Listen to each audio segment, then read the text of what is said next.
রাত্রে চলছে, কথা বুঝে আসছে? আমি যে কোনো জিজ্ঞেস করবো ভালো করে বলবেন। সংবিধান আমার দেশ আমাদের ঘরে অধিকার দিয়েছে শিক্ষা, স্বাস্থ্য, অন্ন, বাসস্থান, অর্থাৎ প্রত্যেকটা নাগরিককে শিক্ষা দিতে হবে এবং সুন্দর চিকিৎসার ব্যবস্থা দিতে হবে। ৭৩ বছর চলে গেল, আপনারা পেয়েছেন? জানি, সত্যি কথা বলবেন, পেয়েছেন? হাত তুলে বলুন কারা কারা পাননি। পেয়েছেন? শিক্ষা পেয়েছেন, অন্ন পেয়েছেন, বাসস্থান পেয়েছেন, স্বাস্থ্য চিকিৎসা সুন্দর ব্যবস্থা পেয়েছেন। এখন ঘরে ঘরে যাচ্ছে স্বাস্থ্য সাথী, নাকি দুয়ারে দুয়ারে যাচ্ছে। আচ্ছা বলুন তো দেখি, সারা বছর পড়াশোনা না করে পরীক্ষার 1 মাস আগে পড়ে রেজাল্ট ভালো হয়? 4.5 বছর খোঁজ নিলে না, করোনায় পাওয়া গেল না, আমফানে পাওয়া গেল না, আর এখন হঠাৎ করে দুয়ারে দুয়ারে। আর সরকার দুয়ারে দুয়ারে, আর নেতাগুলো সব বিজেপির ঘরে ঘরে। ভালো নাটক চলছে, কথা বুঝে আসছে না? না, আমি আমার বাপ ভাই মা বোন, আমার প্রিয় দেশবাসী, দলিত আদিবাসী হিন্দু গরিবদেরকে বোঝা, পরিবর্তন হন, আসুন আমরা নিজেরা দল করি। আমি মথুয়া ভাইদেরকে বলেছি আপনারা আপনাদের দল করুন, আদিবাসীকে বলেছি দল করুন, দলিতদের বলেছি দল করুন, আসুন আমরা সব এক জায়গায় ফল তৈরি হই, সংখ্যা অনুপাতে ভাগিদারি, যেটা বাবা সাহেব আম্বেদকর বলেছে। পরের দলে খেটে লাভ নেই বা, কথা বুঝে আসছে না? নাই, আজকে বলুন ৭৩ বছরে আমরা চাকরি তো পেলাম না, উপরন্তু আমাদের ঘরে চাকরি থেকে বঞ্চিত, শিক্ষা থেকে বঞ্চিত। গত 2 মাস আগে একটা রিপোর্ট বেরিয়েছিল, মুসলমান শুনে রেখে দাও, দলিত আদিবাসী থেকেও শিক্ষায় পিছিয়ে তোমরা। অথচ তোমার আমার নেতা এবং কোরআন সর্বপ্রথম বলেছে একরা পড়ো, আর আমরা সব থেকে শিক্ষায় পিছিয়ে। উন্নতি তো এটাই, কংগ্রেস ডাকলো ছুটলাম, ফল পেলাম 0। বহুত মালা ভাড়ালো, বামপন ডাকলো ছুটলাম, বহুত ঘর বাড়ি বাপ মা হারালাম, ফল ছিল। দিদিমণি আসলো, বড় ভালোবেসে 2011 আসলাম, নিয়ে আসলাম, কিন্তু সাথে সাথে আঁচলে করে আর একজনকে নিয়ে আসলো। বুঝতে পারলাম পঞ্চায়েত ভোটে বিরোধী শূন্যর নামে বাম কংগ্রেসকে নমিনেশন করতে দেওয়া হলো না। বাম কংগ্রেসের লোকগুলোকে মারলো, মাথায় ঢুকাও। কেন মারলো? আনন্দবাজার পত্রিকাতে দিদিমণি নিজে বলেছে যে আমি বিজেপিকে ফন্ডে এনে লড়বো, অর্থাৎ বাম কংগ্রেস মুছবো, মারের চোটে ছেলেগুলো আমায় ভোট না দিয়ে বাধ্য হয়ে বিজেপিকে ভোট দেবে। আমার বিরোধী শক্তি হিসাবে বিজেপি থাকলে মুসলমান যখনই রাস্তা চাইবে বলবো বিজেপি আসবে, চাকরি চাইবে বিজেপি আসবে, 10,000 শিক্ষা প্রতিষ্ঠান বিজেপি আসবে, ওয়াকফ সম্পত্তির অধিকার বিজেপি আসবে, আলিয়া মাদ্রাসা ইউনিভার্সিটি বিজেপি আসবে, ঈদের ছুটি বিজেপি আসবে। এই বিজেপির ভয় দেখিয়ে আমি ফিরিতে ফিরিতে মোল্লাদের ভোটটা নেব। ভাবতে পারেন যে একজন কেউ খানদানের রসুল হঠাৎ করে বলে ফেলবে আমি রাজনীতি করব।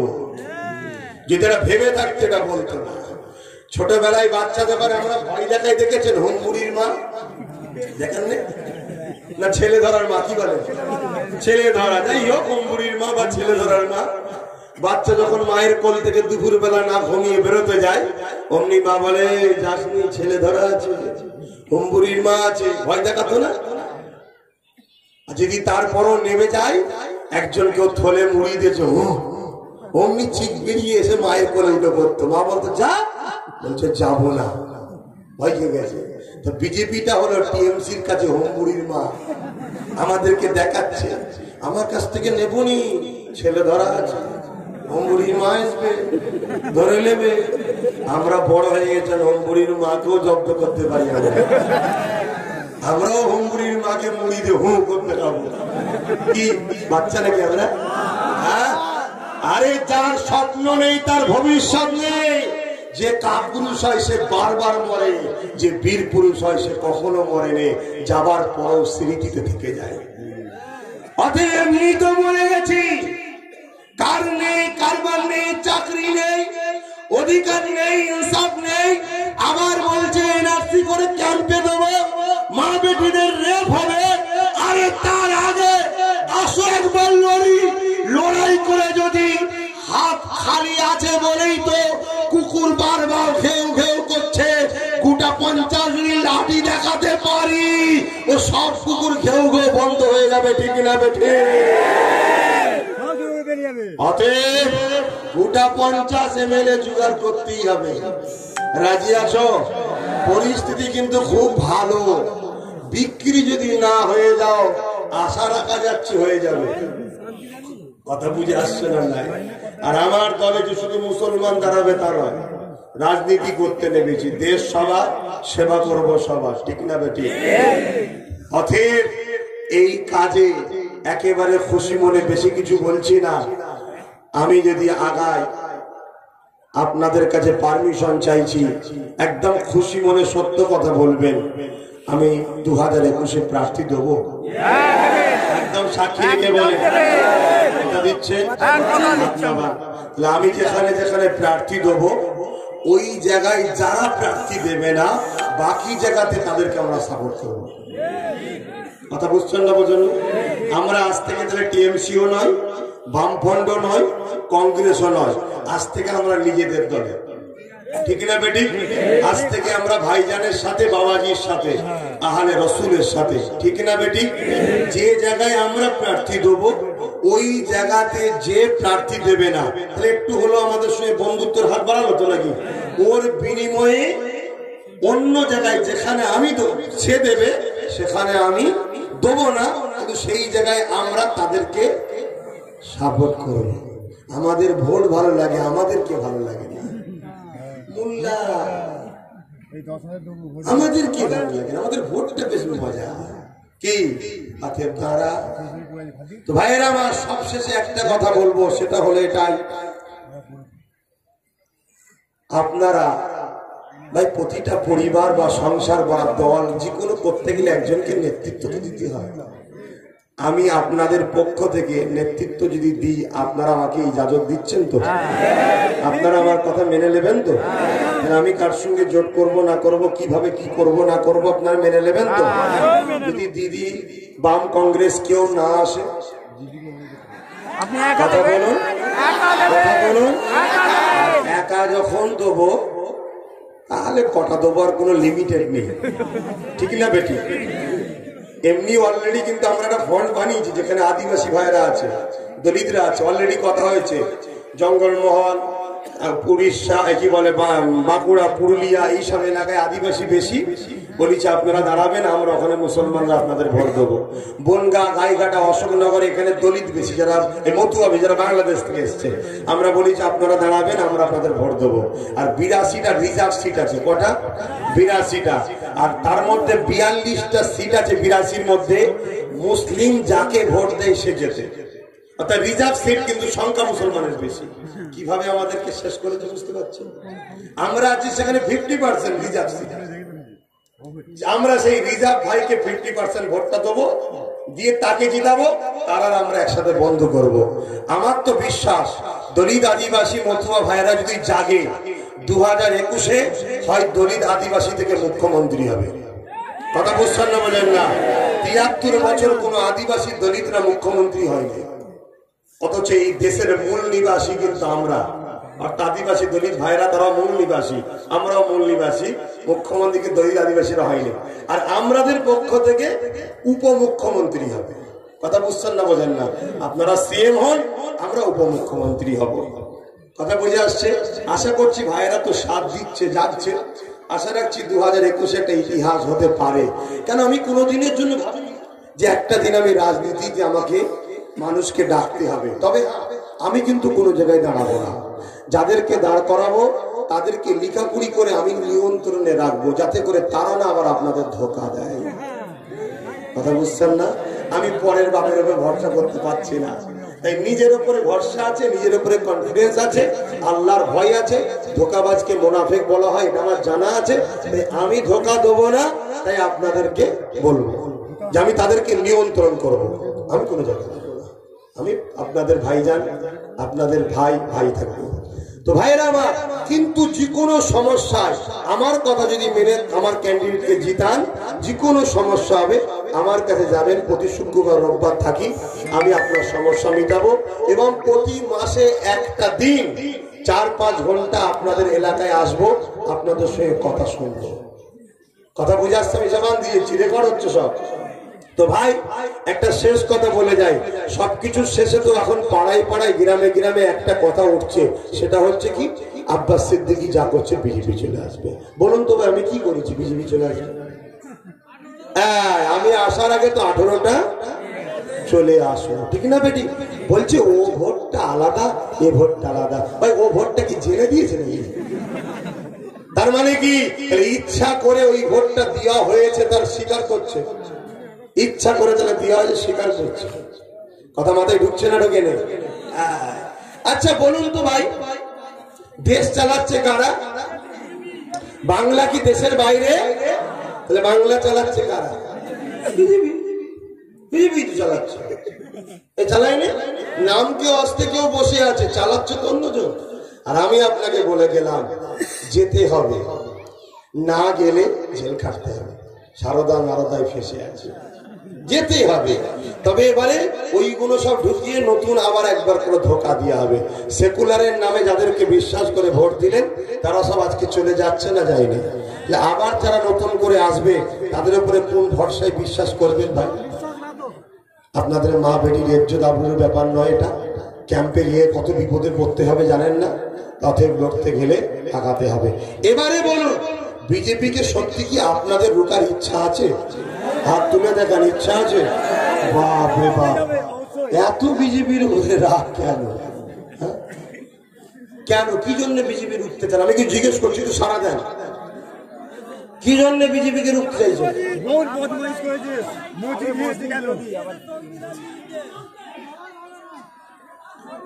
যদি কেউ মনে করেন বিজেপি মুসলমানের দুশমন, আমি তার কথাকে মানলাম না। বিজেপি মুসলমানের যতটা ক্ষতি করছে তার থেকে বেশি ক্ষতি সেকুলারের নামে ভেতরে কমনাল যারা, তারা ক্ষতি করেছে। কথা বুঝছেন না? বলেন না? কিন্তু বিজেপি হলো আমার দেশের দুশমন, তাই দেশকে ভালোবাসি বলে বিজেপিকে রুখবো, এই কথাতে আমি একমত, ঠিক না বেটি? তাহলে বিজেপিকে রুকার কয়েকটা পন্থা আছে, আমি বলছি। নাম্বার 1 হলো ইভিএম এ ভোট বন্ধ করতে হবে, তবে বিজেপি রুখা যাবে। তাহলে এই ইভিএমটা বন্ধ করার দায়িত্ব আমার না, যিনি দায়িত্বে আছেন নেত্রী তার, তো তিনি করছেন কেন? ঠিক না বেটি? তাহলে আজ বুঝতে বাকি রইল না, বড় সতর্ক হয়ে যাও।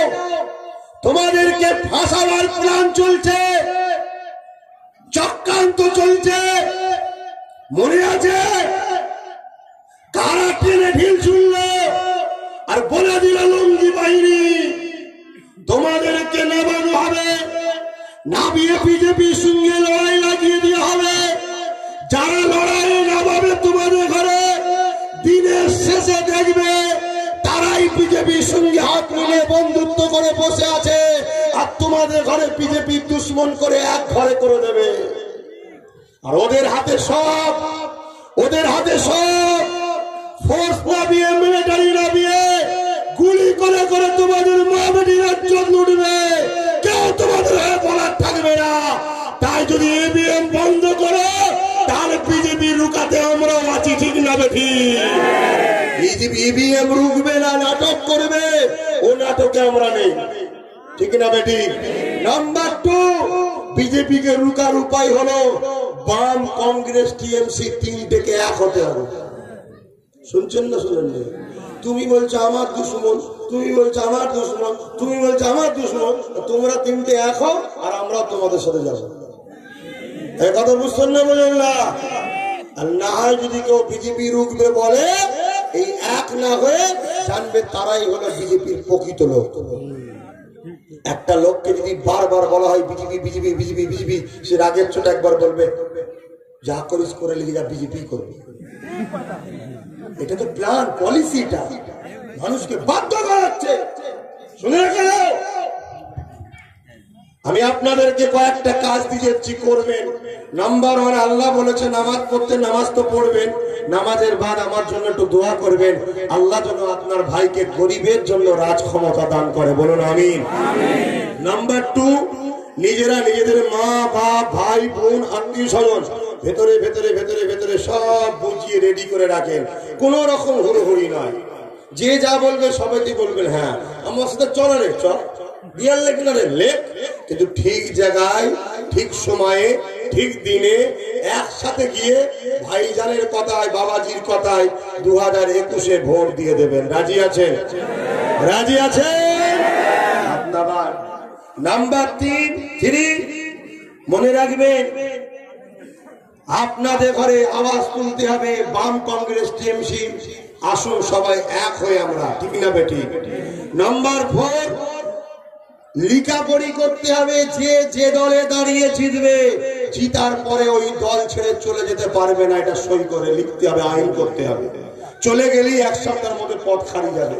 শোনো, যে জায়গা কোনো মুসলিম ভোট ফ্যাক্ট নয় ও জায়গাগুলো থেকে ভোটের আগে পালাবে, আর যে কোনো মুসলিম ফ্যাক্ট ওগুলো জিতার পরে পালাবে। কেন? বেশিরভাগ চোর হয়ে বসে আছে, না গেলে জেলে যাবে। বাপ, তোমার কি দশা হবে? তোমাকে তোমার ভাবতে হবে না, চলে যাবেন এর কি গ্যারান্টি আছে? ওই জন্য লিখাপড়ি করতে হবে। কথা বুঝছেন তো নাকি? আর যদি বলেন ভাইজান আপনারটা কি হবে, আমি এতটুকু বলে দিয়ে যাচ্ছি, আমার সাথে কেউ যদি ধোকা দেয় 1 সপ্তাহের মধ্যে তাকে খুঁজে পাওয়া যাবে। কথা বুঝছেন না? বোঝেন না? হ্যাঁ, আমরা সেই সব কিছু করে নিয়ে সই সাবত করে তারপরে দেবো, নাই খালি আমাকে দাঁড় করিয়ে কিনা। কথা ঠিক না বে? ঠিক। কাউকে যদি না পাই গরিবের ঘরের ছেলেকে দাঁড় করিয়ে দেবো, এই অসুবিধা আছে? হ্যাঁ, ভোটের সময় টাকা দিয়ে ভোট নেবে না, কিন্তু ভোটের পরে আমফানের দুর্নীতি হলে পরে কিছু বিপদ হলে 20,000 টাকাই দেবে। আর 500 টাকায় ভোট দিয়ে চার বলছে 20,000 আমায় দেয়নি। এখন পাও 500 টাকাটা তো সুদী আসলে 20,000ই হয়ে গেছে, এখন আফসোস করলে হবে? অতএব যারা ভোট কিনবে জানবে তারা ব্যবসায়ী, তোমাকে 500 কিনে 5,000 বিক্রি করবে। অতএব যে কিনবে তাকে ভোট দেবে না। কথা মাথায় ঢুকলো? শত শেষ বিদায় নিচ্ছি। বিদায় নেবার আগে বলে যাই, আমি আপনাদের সঙ্গে কখনো ধোকা দিয়েছি? সত্যি করে বলবেন, ধোকা দিয়েছি? আমি আর একটা কথা বলে যাচ্ছি, এখানে এই আশপাশে মাইকে এবং দূরে কাছে অনেকে তাবলিগ জামাত করে, দেওবন্দি করে, বেরেলি করে। আমি একটা কথা বলে যাব, আমাদের জুজিয়াত মাসলা নিয়ে কিতাবি মাসলা উলামায়ে ইখতিলাফ আছে, থাকবে। এটা কিতাবি লড়াই, হাতাহাতি না। কিসের লড়াই? কিতাবি লড়াই। কিন্তু আমি বলতে চাইছি, তাবরে সানাউলকে যে মারলো, ওদের ঘরে কি জিজ্ঞেস করেছিল ভাই তুই তবলিগ করি না ফুরফুরা করিস? জিজ্ঞেস করেছে? অতএব ভাই, এনআরসি শুধু ফুরফুরার হবে তা নয়, সবার হবে। অতএব বাপ এক হও, এই বেসিক জায়গাতে এক হও। আমি কখনো আপনাদেরকে ধোকা দিয়েছি? এখন একটা ভুল প্রচার চলছে, সেটা হলো কি, নলেজ সিটিটা গেল কোথায়? কি বলছে না বলে না ভাই? একটা শালি জমিতে বিল্ডিং হয়, ওই কনভার্সন করতে হয় না? করতে গেলে কম করে 4-5 মাস সময় লাগে না? কথা বুঝে আসছে? 8 মাস তো লকডাউন ছিল, মিলাম তো 4 মাস। আর আমার জায়গাটা কি 10 শতক? 10 শতক হলে অঞ্চলের কনভার্সন হয়ে যায়। অত বড় জায়গা কাগজ করতে সময় লাগবে না? লাগবে না? কিন্তু আমার থেকে আপনাদের সরাবার জন্য মিথ্যা প্রচার করছে। মনে রেখে দেবেন, আমি কখনো আপনাদেরকে ধোকা দিইনি, এখান থেকে ভালোবাসি। তাই একটা বার আমি চাইবো আপনারা যেন আমায় ধোকা দেবেন না, ধোকা যেন দেবেন না। একেবারে শেষবার, একেবারে শেষবার সত্যভাবে আমাকে বলুন, 2021-এ আমি যদি প্রার্থী দিই আপনার এলাকায়, বা আমি যদি বলি কাউকে ভোট দিতে 2021-এ, আমার বাপ, আমার ভাই, আমার আম্মা বোনেরা আল্লাহকে সাক্ষী রেখে বলুন, এই ভাইয়ের কথা, বাচ্চার কথা শুনবেন তো? শুনবেন তো? কথা দিচ্ছেন তো? ধোকা দেবেন না তো? আজ থেকে প্রতিজ্ঞা নেন, আমরা আগামী দিন এই বাংলাকে দুর্নীতি মুক্ত বাংলা করব। আর আমি জবান দিয়েছি, আপনারা নোট করেন, যদি আপনারা আমার ক্যান্ডিডেটকে জিতিয়ে আমার কথা রাখতে পারেন, যেমন নেতাজি বলেছিল রক্ত দাও স্বাধীনতা দেবো, আমি কথা দিয়েছি ইজ্জতের সঙ্গে মাথা তুলে অধিকার নিয়ে বাঁচার স্বাধীনতা আপনাদের দেবো ইনশাআল্লাহ। কথা বুঝে আসছে? কেন? বাকিটা আপনারা একটু মাথায় চিন্তা করবেন, একটা ইমানদারকে আল্লাহ কি ক্ষমতা দিতে পারে। ইয়া নবী সালাম